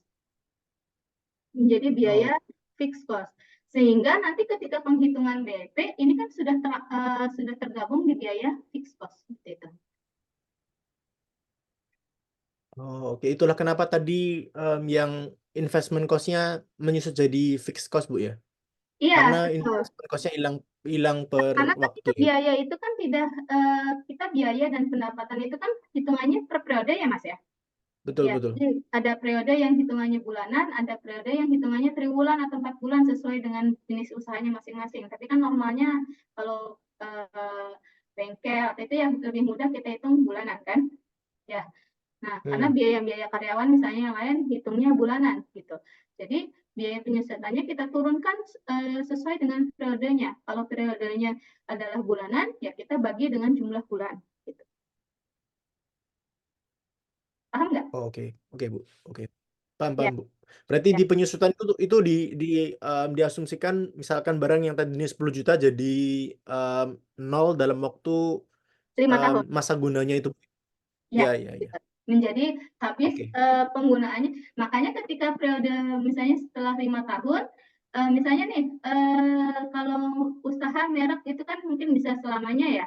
Tapi kan ada kayak teman-teman yang mungkin di bidang kuliner, ya ada yang namanya sertifikasi halal, ya nggak? Nah, biasa sertifikasi halal itu kan ada yang hanya 2 tahun, ada yang 3 tahun. Maka biaya setelah 3 tahun kita harus memperbaharui sertifikasi halal kita kan. Maka penyusutannya misalnya biaya untuk sertifikasi produknya kita bagi untuk 3 tahun. Meskipun biaya itu kita keluarkan di awal, tapi beban biayanya untuk penghitungan keuntungan dan harga pokok penjualannya kita bagi per bulan sesuai dengan periode bisnisnya masing-masing. Oke, baik Bu. Terima kasih. Dipahami ya, Mas Ade? Bisa. Terima kasih. Terima kasih. Baik, selanjutnya pertanyaan dari Farid. Ya, terkait perubahan eksternal, bagaimana sih UMKM mengelola usahanya agar bisa tetap kompetitif? Ya. Ini pertanyaannya adalah makro ya bidangnya,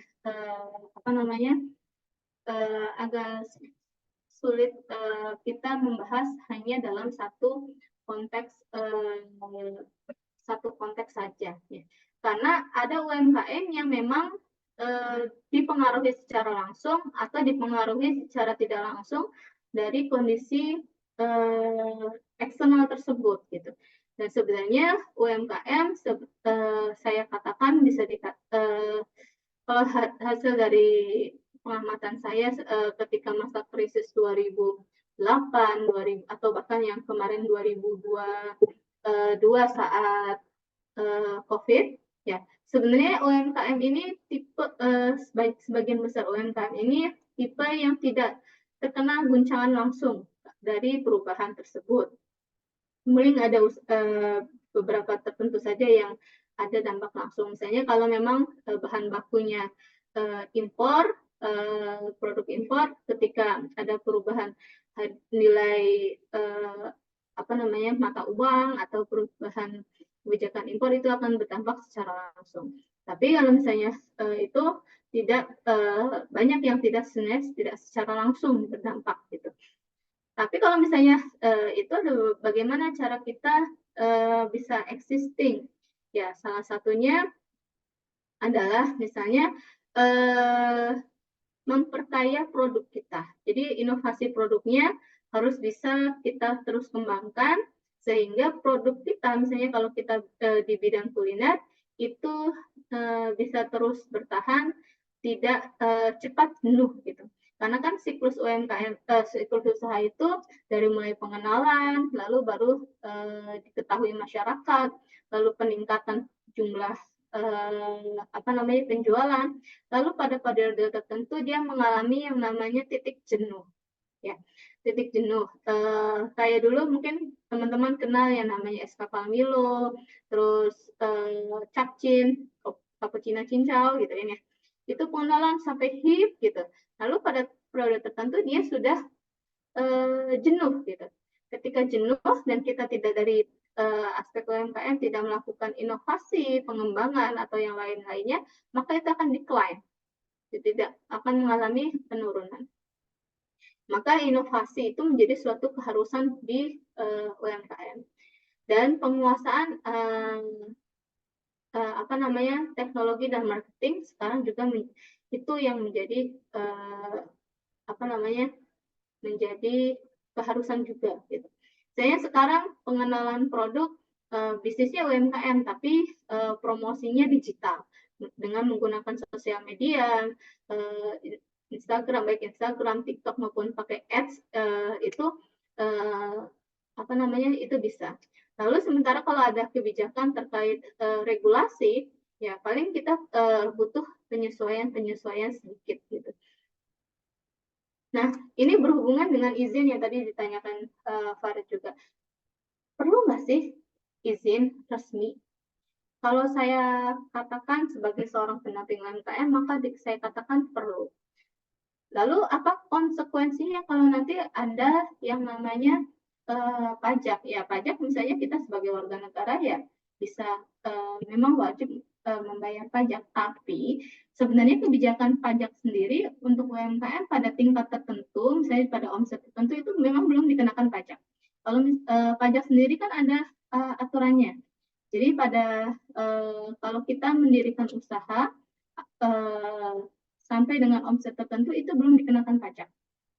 Ya, sebenarnya materi pajak sendiri, nominal pajak untuk UMKM jumlah berapa itu kena pajak, saya sendiri juga tidak hafal secara detail. Ya, tapi memang kalau kan ada izin usaha itu setidaknya punya NIB, nomor izin berusaha ya. Kalau NIB sendiri, kalau perusahaan mempunyai NIB, memang tidak otomatis dia akan kena pajak. Ya, kecuali kalau dia mendirikan PT, sudah dalam bentuk PT, dan apalagi itu akan pada tingkat tertentu dia akan dikenakan pajak gitu. Tapi kalau hanya mendaftarkan izin resmi, izin berusahanya atas nama perusahaan kita, maka itu tidak otomatis kena pajak. Tapi kalau penghasilan mencapai titik tertentu, baru dia akan dikenakan pajak. Apa keuntungannya kalau kita mendapatkan izin? Adalah satu, bisa mengakses pembiayaan. Baik itu melalui bank syariah maupun fintech syariah. Ya. bukan pinjol ya, fintech syariah gitu ya. Ya, hati-hati teman-teman yang mengajukan pembiayaan pakai pinjaman online yang bukan syariah, apalagi yang pinjol yang tidak resmi, itu hutangnya menjadi lebih besar daripada pinjaman yang didapatkan gitu. Jadi keuntungannya adalah mudah untuk mendapatkan pembiayaan, dan misalnya kalau ada program-program bantuan ya, dari biasanya apakah dari Kementerian Sosial, Kementerian Perdagangan, atau kalau yang pemuda itu ada dari Kementerian Pemuda dan Olahraga ya, dan lain sebagainya, itu lebih mudah mendapatkan bantuan dari kalau misalnya izin usahanya sudah berizin. Itu mungkin Farid, apakah sudah terjawab pertanyaannya? Sudah terjawab, Bu. Terima kasih ya, Bu. Baik. Mangga, masih ada waktu ya, Mas Haidar, Mas Rifat? Kalau ada lagi yang bertanya, apakah dari chat ada yang bertanya? Iya, kita menuju ke pertanyaan terakhir. Bagi kalian yang masih ingin bertanya, ada satu pertanyaan terakhir lagi. Bisa langsung angkat tangan atau bisa di chat juga, jika ada yang masih ingin bertanya.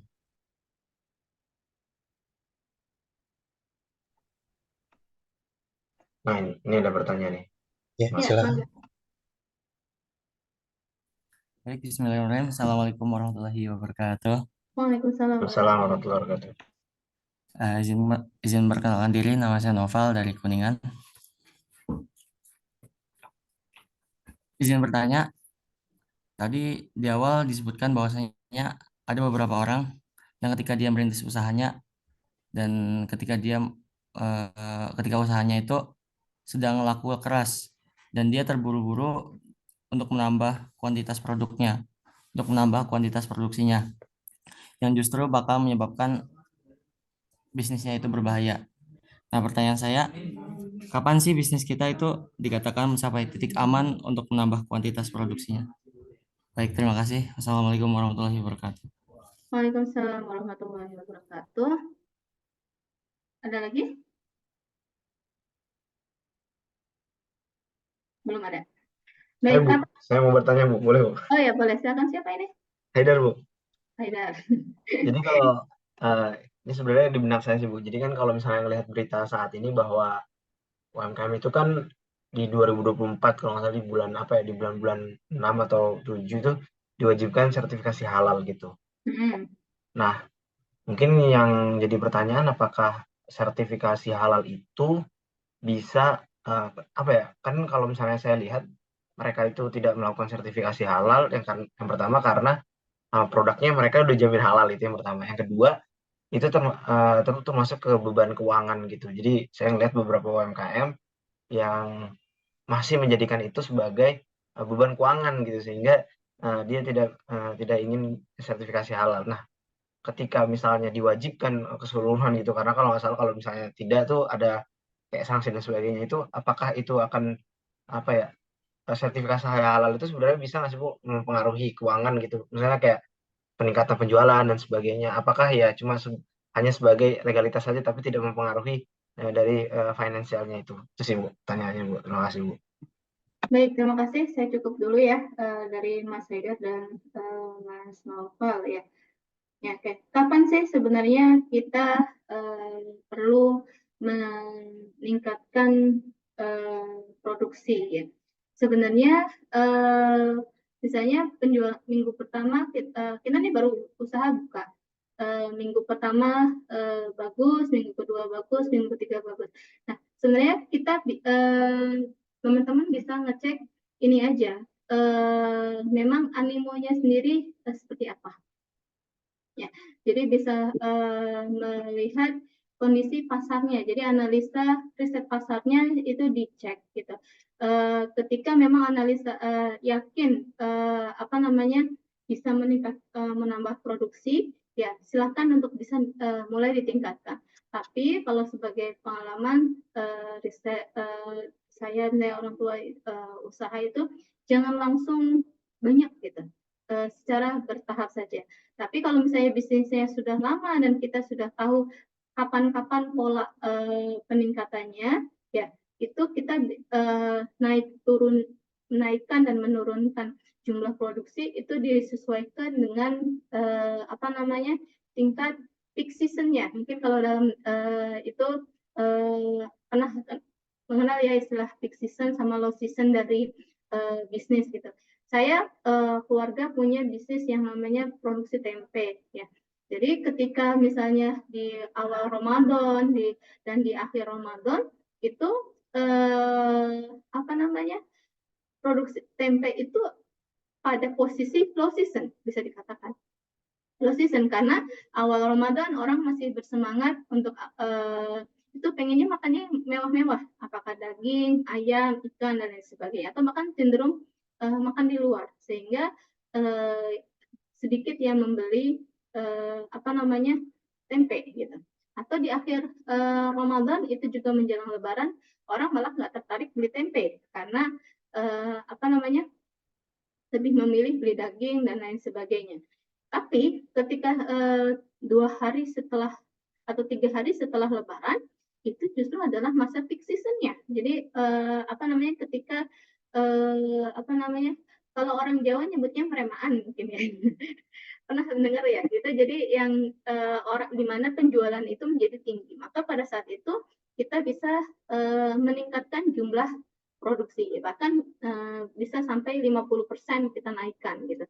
Nah, maka yang tadi Mas Novel tanyakan itu mungkin bisa sebelum kita langsung menaikkan oh hari ini laku ya udah deh besok langsung jual hari ini laku 50 besok jual 60 besok jual 70. Nggak seperti itu. Lebih baik pelajari dulu pola pasarnya gitu. Bahkan ada yang memang pernah dengar ada bisnis yang memang dia meskipun permintaannya banyak, dia memang saya tidak menjual lebih dari 100 porsi sehari. Jadi saya pernah pelajari beberapa bisnis yang saya dengar bisnis itu saya bubur ayam atau apa gitu. Ya ketika dia sudah terkenal sekalipun, ya, ketika dia membatasi diri untuk terhanyut dalam euforia kenaikan bisnisnya. Jadi dia tetap memproduksi hanya 100, akhirnya malah itu menjadi strategi bisnisnya. Jadi orang-orang berebut untuk membeli. Jadi oh ya saya membatasi hanya strategi saja. 100 piece saja, itu strategi pasarnya dia. Jadi meskipun penjualannya tinggi, dia tidak tidak terburu-buru atau tidak langsung terbawa suasana untuk menaikkan penjualan. Saya tetap 100 karena dia prinsipnya adalah mempertahankan kualitas dagangnya. Akhirnya malah orang ketika dia baru buka antrian sudah panjang dan itu bisa cuman jualan hanya 3 jam itu sudah habis karena memang itu strategi pasarnya menjual itu beberapa ada yang menggunakan konsep seperti itu sehingga titik amannya kapan maka titik amannya adalah ketika kita sudah tahu pola bisnisnya gitu sudah sudah tahu pasar kita behaviornya seperti apa makanya jadi apalagi kalau misalnya ternyata untuk bisa menaikkan produksi kita belum ada modalnya. Itu yang paling harus hati-hati.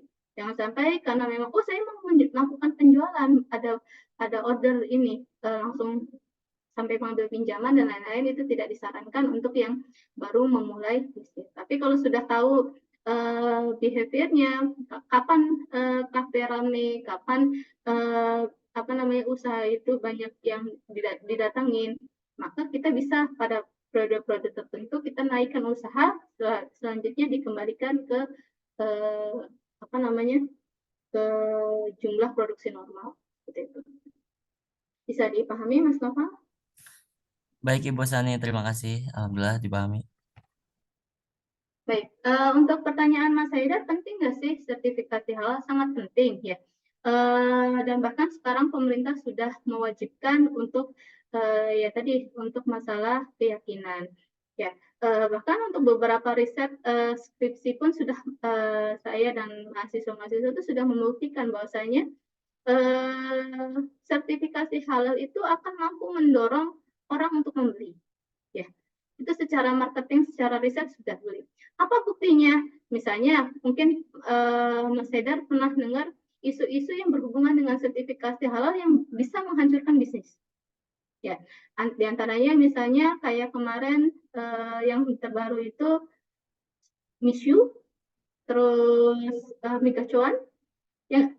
Nah, Solaria itu dulu pernah terkena isu sertifikasi halal. Ketika Migacuan sertifikasi, mungkin ada yang saya nggak begitu peduli dengan sertifikasi halal, ya. Meskipun yakin, ya kan mie doang itu halal, ya. Tapi kan kita tidak pernah tahu apa yang ada di belakang. Keyakinan orang itu memang subjektif ya.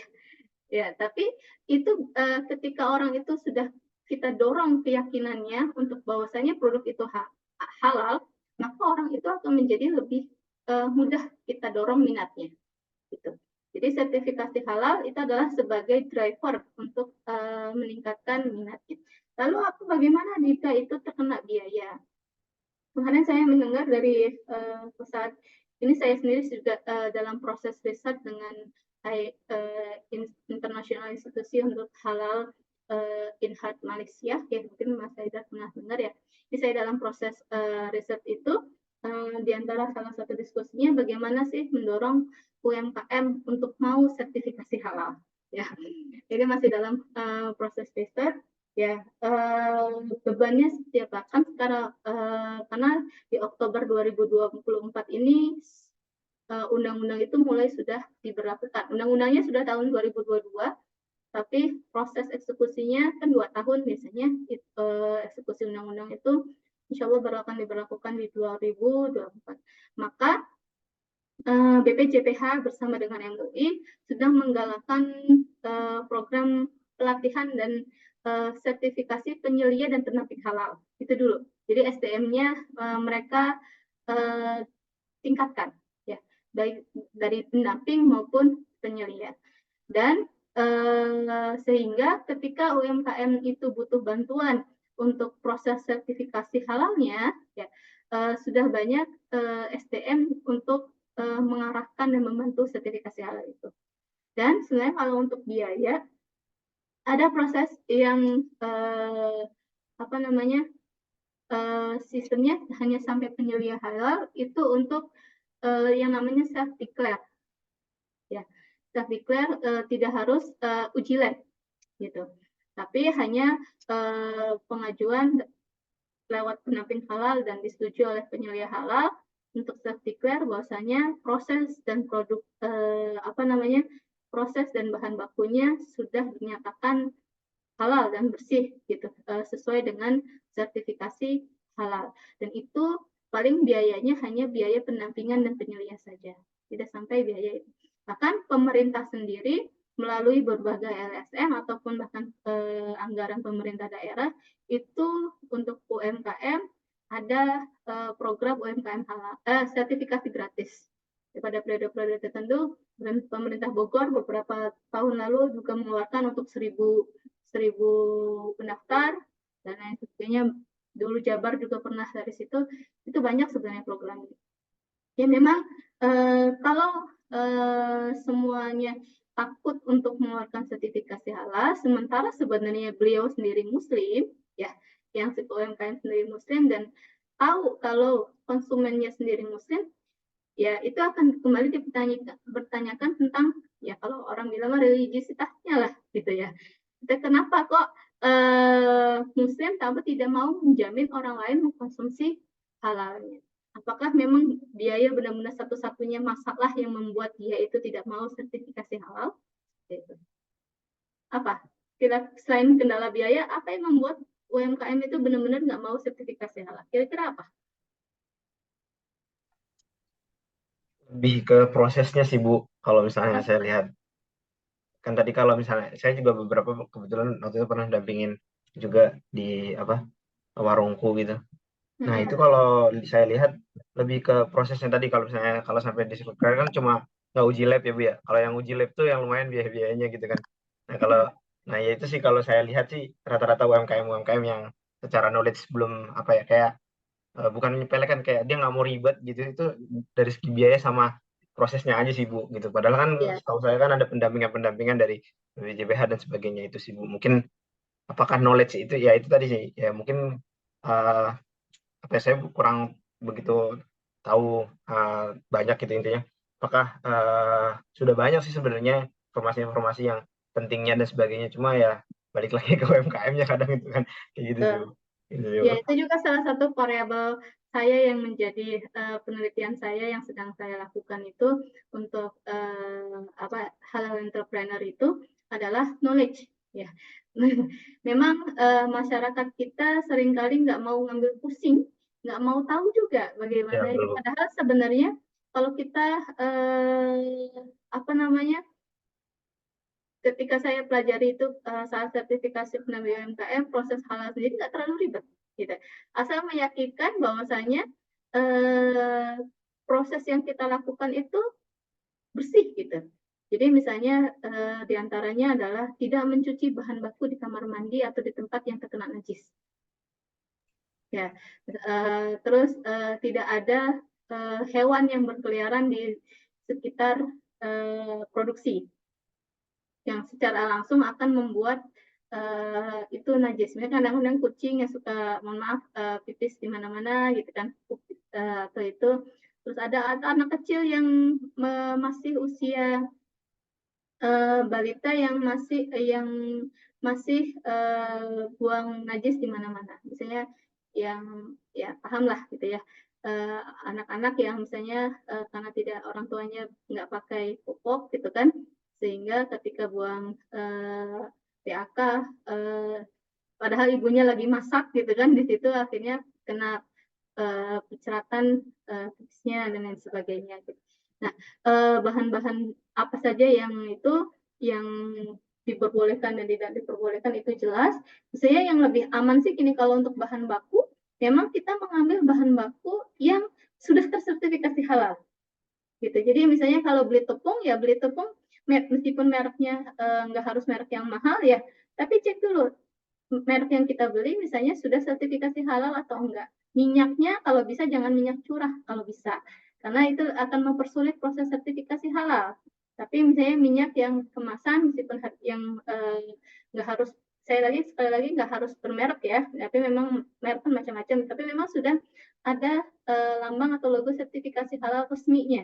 Itu akan memudahkan untuk proses sertifikasi halal produk. Ya, sebenarnya makanya saya bilang tadi salah satunya adalah biaya sertifikasi halal dan biaya tadi izin usaha itu masuknya adalah ke investment cost. Karena sebenarnya sekali dia mengeluarkan biaya itu hanya sekali, misalnya kena 100.000 atau paling mahal 1 juta, itu dia bisa berlaku untuk 3 tahun. Berarti kan seharusnya itu worth it untuk kita mengeluarkan dana tersebut gitu. Orang-orang mau beli di produk kita gitu. Kayak kalau merek besar malah lebih mahal kan, jadinya kayak gacuan gitu kan, justru otomatis begitu dia mau mengeluarkan biaya untuk sertifikasi halal, pengunjungnya membludak kan, antriannya panjang gitu. Justru itu lebih akan meningkatkan penjualan dia, karena dia bisa katakan ya investasi untuk marketing gitu, seperti itu. Baik, ada lagi? Saya rasa cukup ya. Atau memang masih ada yang ini? Bolehlah satu lagi. Iya, boleh. Cukup. Baik, terima kasih kepada teman-teman yang telah bertanya dan kepada Ibu Sani yang telah menjawab. Baik, sebelum kita tutup acaranya, mungkin Ibu Sani bisa menyampaikan closing statement dari materi hari ini. Baik, alhamdulillah. Terima kasih teman-teman atas partisipasinya dalam sesi bootcamp pada pagi hari ini. Ya, jadi manajemen keuangan itu secara umum adalah pengelolaan keuangan, baik itu dalam aspek budgeting sampai dengan pembuatan laporan keuangan. Proses ini sangat penting bagi UMKM untuk bisa ini, karena tujuannya adalah satu, ya tadi kita bisa tahu posisi keuangan kita pencatatan kita, di mana hutang kita, di mana piutang kita, agar ya tadi jangan sampai bisnis laku tapi uang nggak ada, gitu ya. Bisnis laku tapi nggak tahu ini untung atau rugi. Sehingga nanti kalau misalnya pencatatan bagus dan lain sebagainya, bahkan kewajiban kita yang lain sebagai seorang muslim, ya misalnya untuk kewajiban membayar zakat tahunan, ternyata bisnis kita, oh hebat loh, ternyata kita tuh udah bukan mustahik lagi, tapi kita sudah posisi sebagai muzaki, maka kita harus mengeluarkan zakat usaha kita. Jangan memindset kalau kita mencatat ini keuangan baik, nanti ujung-ujungnya kita harus ditarik pajak, harus bayar zakat itu sebagai beban. Jangan. Tapi justru pastikan, oh berarti kita sudah naik tingkat loh posisinya. UMKM kita sudah posisi tingkat. Jangan takut menjadi seorang muzaki, jangan takut menjadi seorang pembayar pajak. Tapi bersyukurlah kalau kita sudah pada posisi sebagai wajib pajak dan wajib membayar zakat. Artinya posisi kita sudah di atas rata-rata.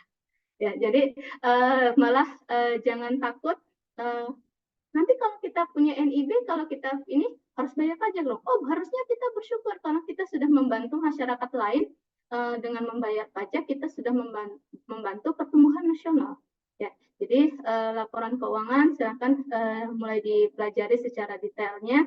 Aplikasinya sudah banyak ya yang mudah untuk digunakan. Bahkan dengan Excel pun bisa dilakukan. Ya, sehingga ketika nanti ke depannya kita butuh pengembangan usaha, membutuhkan pembiayaan, itu akan lebih mudah prosesnya. Ya, itu kenapa pentingnya belajar dan mempelajari manajemen keuangan bagi UMKM. Baik, itu saja dari saya. Mohon maaf apabila ada penyampaian yang kurang pas atau kesalahan dalam penyampaian. Dari saya cukupkan. Wassalamualaikum warahmatullahi wabarakatuh. Waalaikumsalam warahmatullahi wabarakatuh. Waalaikumsalam warahmatullahi wabarakatuh. Baik, terima kasih kepada Ibu Sani. Lalu kita lanjut ke agenda selanjutnya, yaitu sesi dokumentasi ya. Oke, sesi dokumentasi hari ini akan aku pandu. Sebelumnya kita akan memberikan sertifikat dulu kepada Bu Sani, kepada yang bertugas, Dwi, atau yang lainnya. Saya persilakan untuk share screen. Nah, sebentar, masih share screen, belum nampil. Coba di stop screen dulu, Dwi, belum nampil di aku. Coba. Oke. Saya ambil gambar Ibu satu. Belum. Belum. Oke. Masih di. Oke, silakan Wi.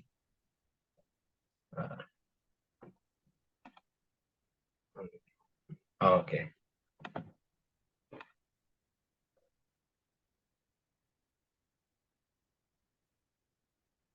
Nah, ini muncul. 1, 2, 3. 1, 2, 3. Terima kasih Ibu atas penyampaiannya. Hari ini Ibu boleh nanti pilih yang satu terbaik Bu, buat penanya terbaik, karena kita ada door prize di setiap harinya, kecuali saya ya Bu, jadi jangan. Jadi, okay. Berapa? 2 atau 3? Boleh 2 Bu, nggak apa-apa, kali ini mungkin udah 2, nggak apa-apa. Kita malah maunya 3, mungkin nanti tambah dari saya, jadi 3 penanya selain Mas saya dapat door prize semua. Oke, 3 pertanyaan terbaik, berarti kayaknya semua pertanyaan yang tadi dapat ya Bu ya? Ya. Oke. Selanjutnya kita akan foto bersama. Mungkin teman-teman yang berkenan untuk membuka kameranya gitu on cam, boleh banget karena kita akan mengabadikan momen ini. Silahkan buat teman-teman semuanya. Oke, saya akan tunggu 1 menit. Oke.